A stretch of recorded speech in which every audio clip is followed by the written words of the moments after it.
Oh, hello there. Why, yes, I've got some new clothing. I went to a swap meet and I gave 3 of my clothes away, and I got 3 in return. So I got this yellow jacket, this nice Hawaiian shirt, or beach shirt, however you want to put it, and this one. I didn't get this intentionally because of the movie I watched tonight, but I figured I don't have a lot of pop culture stuff, so what's up? Yeah, I got a Looney Tunes shirt, and that kind of fits in because someone who's had a history with Looney Tunes and who's like someone very fond of animation is Joe Dante. His films are basically just live action cartoons. Like, you could definitely see this with films like Gremlins 2, still his best film. And he got to direct the very underrated Looney Tunes Back in Action. Just fantastic. But one film of his that doesn't seem to get talked about as much compared to Dante's other films is 1989's The Burbs. This is about some neighbors suspecting one of their neighbors. Yeah. I'll be honest, this one is probably Dante's weakest. The weakest I've seen from Dante. But it's still really good. I still had a good time with it. It's just, I feel like my problem with this is that it doesn't seem to have that kind of, like,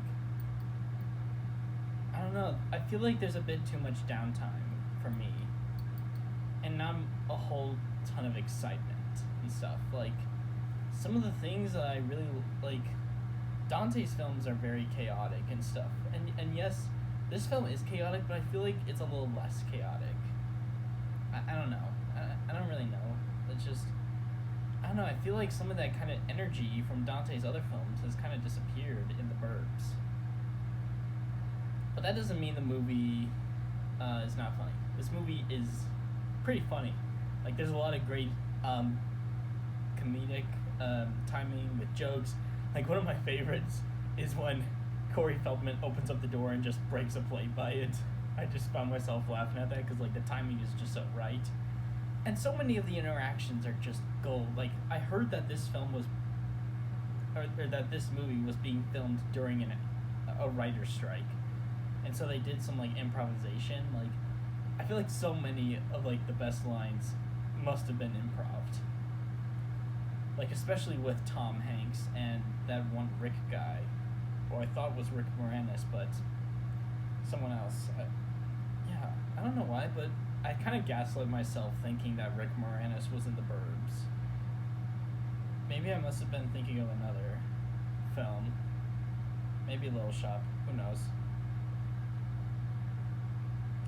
Alright, it's Rick Ducommun. Also, yeah, the cast was also really good. Like, Tom Hanks, Corey Feldman, Carrie Fisher, what's his name, who plays the war guy? Bruce Dern, Wendy Shale, Henry Gibson, Courtney Gaines. Like, the cast was really good. Like, I just love, like, just how Tom Hanks just so much, like, I just love his very loud, just bonkers performance, like, especially when he's just, like, crushing beer cans.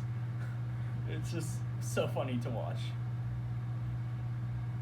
And oh my goodness, who told Jerry Goldsmith to go, like, so hard on the score? Like, oh, the man just knows how to make music. And that explosion was also really nice. But yeah, I just feel like The Burbs is kind of lacking some of that, something from, like, Dante's other films that I'm just not seeing in here. But hey, I still had a pretty fun time with it. It's just, I don't know if I'm gonna revisit this one as much as, like, say, Gremlins 2. I mean, that's just, like, one of the most brilliant films of our time. I do hope Dante could possibly make a comeback in some way or form, because like he's a great guy. It's a shame that he got fucked over by the studios and all.